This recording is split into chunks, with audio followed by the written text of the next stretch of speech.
You worked for it. Planned for it. Spent months, maybe years, imagining the moment it would finally happen. And then it did. You reached the goal. Finished the project. Got the job. Hit the number. For a moment, there was excitement. But then something strange happened. Instead of fulfillment, there was silence. A quiet emotional drop you didn't expect. And now a question lingers in the background of your mind. Why doesn't this feel the way I thought it would? Visual, person standing alone on a rooftop looking at city lights. That feeling isn't laziness. It isn't ingratitude. And more importantly, it isn't a personal failure. It's something your brain quietly does. And once you see the pattern, the emptiness begins to make sense. 2. Problem deep dive. Most people imagine goals like emotional finish lines. You run hard. You struggle. You sacrifice comfort. But at the end, there's supposed to be a reward waiting. Happiness. Relief. A feeling that everything was worth it. But the real experience often looks different. You finish the degree. And suddenly you feel directionless. You finally move into the apartment you worked for. But within weeks it feels normal. You reach the career milestone. Yet instead of peace, your mind quietly asks, now what? Visual, empty room with sunlight coming through a window. Psychologists call this post-achievement emptiness. It happens when the brain has been structured around a long-term pursuit. For months or years, your mind organizes itself around one central idea. When I reach this, things will feel different. That belief slowly becomes part of your identity. Your schedule. Your energy. Your self-worth. Even your daily motivation starts orbiting around that goal. It becomes more than a task. It becomes a psychological anchor. But the moment the goal disappears, the anchor disappears with it. And suddenly the brain loses the structure it was using to navigate life. Which creates a strange emotional vacuum. Not sadness exactly. Not happiness either. Just emptiness. Visual, slow waves moving across dark water. But this reaction isn't random. It's connected to how the brain's motivation system actually works. And the truth behind it is something most people never learn. 3. Reframe. The first thing to understand is this. Your brain is not designed to feel satisfied for long periods of time. That may sound pessimistic. But it's actually a survival mechanism. In evolutionary psychology, humans evolved with what researchers call a progress bias. Your brain is built to care more about movement than arrival. Because for most of human history, survival depended on constantly moving toward resources. Food. Safety. Shelter. The brain didn't reward people for stopping. It rewarded people for pursuing. So when you feel energized while working towards something, that isn't accidental. Your brain is doing exactly what it evolved to do. But when the pursuit suddenly ends, your internal system temporarily loses its direction. Which is why achievement sometimes feels strangely quiet. Not because the goal was meaningless, but because your brain was built for the chase. Visual, runner slowing down after crossing a finish line. And once you understand this, something interesting happens.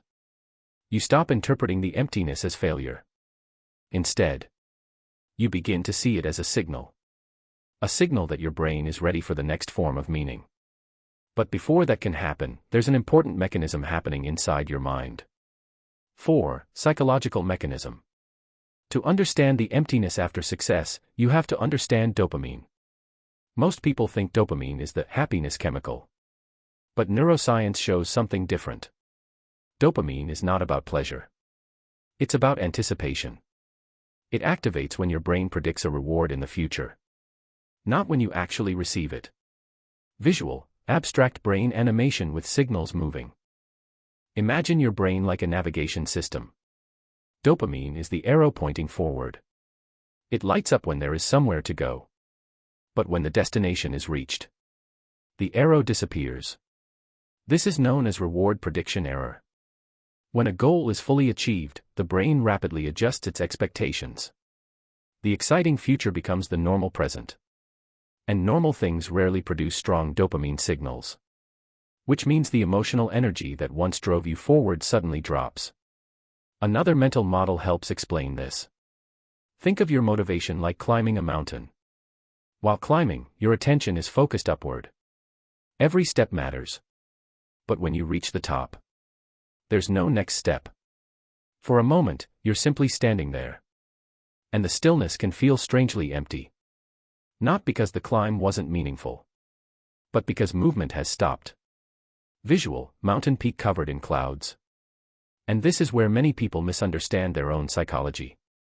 They think something is wrong with them, when in reality, their brain is simply resetting its direction. The question becomes, how do you navigate that reset without falling into long periods of emptiness? There are a few principles that help. 5. Practical framework. 1. Shift from goal identity to process identity. Most people attach their identity to outcomes. I'm the person who will achieve this.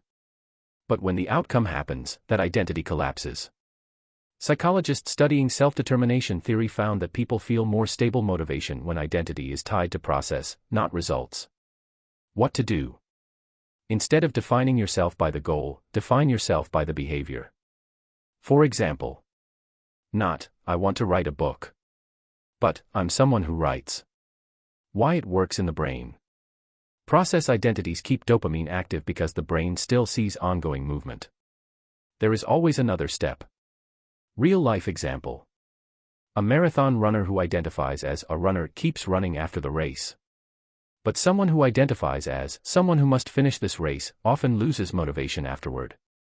Visual, notebook with the sentence, I'm someone who, written. 2. Create small forward signals. The brain struggles with emotional flatness when there are no visible future markers. Research in behavioral psychology shows motivation increases when the brain can detect near-term progress signals. What to do? After achieving something big, intentionally create smaller goals. Not massive life changes. Just direction markers. Why it works in the brain. Each small step reactivates dopamine's prediction system. Your brain begins to feel forward motion again. Real-life example. Someone who finishes a major project might start learning a new skill. Even a small one. Because the brain quickly reconnects to the feeling of progression. Visual, small steps leading up a hill. 3. Separate achievement from meaning. Many people unconsciously expect success to deliver emotional fulfillment. But psychology research consistently shows that meaning and achievement are different systems. Achievement gives satisfaction. Meaning gives emotional depth. What to do? Start investing in experiences that create meaning rather than outcomes. Relationships.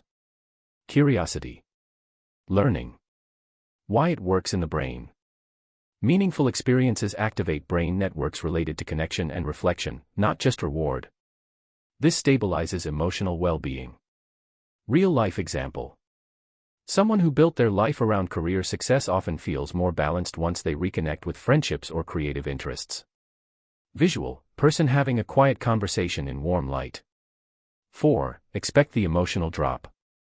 One of the biggest reasons people feel disturbed by post-achievement emptiness is because they didn't expect it. But athletes, performers, and high achievers often experience this regularly. Psychologists studying post-Olympic blues found that many elite athletes feel lost after major victories. Not because they regret the achievement, but because their psychological structure disappears overnight. What to do? Normalize the drop. Expect a period of emotional quiet after big goals. Why it works in the brain. When the brain expects an experience, it interprets it as normal rather than threatening. Real-life example. Finishing a long-term project might be followed by a few weeks of emotional flatness. Knowing this ahead of time prevents unnecessary self-doubt. Visual, calm ocean waves at sunset. 6. Integration. So the real issue isn't that success feels empty. The real issue is that the brain was never designed to stay at the finish line. It was designed to move. To explore. To pursue. Think of your mind less like a destination machine, and more like a compass. A compass doesn't exist to reach one location. It exists to keep pointing somewhere. And when one direction disappears, the compass quietly searches for another. Visual, compass slowly rotating. That's what your brain is doing after achievement. It's not broken. It's recalibrating. 7. Quiet empowering close. If you've ever reached a goal and felt unexpectedly empty, it doesn't mean the effort was meaningless. It doesn't mean you chose the wrong path. It simply means your mind finished one chapter of movement. And now it's quietly asking a different question. Not, was this worth it? But something deeper. Where do I move next? Because the strange truth about fulfillment is this. It rarely lives at the top of the mountain. It lives in the act of climbing. Visual, person walking slowly along a mountain trail at sunrise. And maybe the most peaceful way to live is not chasing the final peak, but learning to enjoy the rhythm of the climb.